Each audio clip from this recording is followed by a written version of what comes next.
अस्सलाम वालेकुम, मैं हूँ डॉक्टर नायला, कंसल्टेंट गायनेकोलॉजिस्ट और आईवीएफ स्पेशलिस्ट। पेशेंट साहिवाल से हमारे पास आए।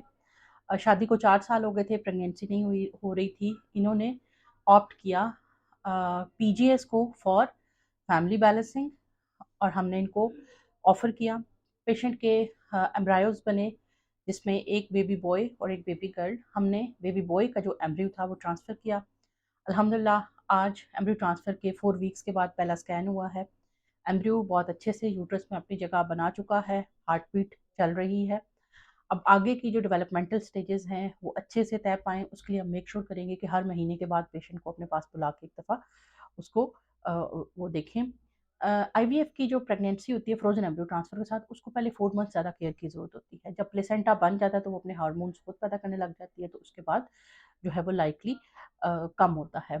पहला स्टेप बीटा एचसीजी ब्लड के अंदर आना और उसका डबल होना, दूसरा स्टेप हार्ट बीट का पॉजिटिव आ जाना और तीसरा स्टेप 4th मंथ तक जो है वो बच्चे की मूवमेंट्स आ जाना। ये क्रिटिकल स्टेप्स होते हैं, उसके बाद प्रेगनेंसी स्मूथ हो जाती है। आप में से जो कोई बेौलाद हैं, बच्चा नहीं हो पा रहा, जदीद साइंस की मदद से इक्सी एम्ब्रियो बैंक को ऑप्ट करते हुए प्रेगनेंसी की तरफ जा सकते हैं।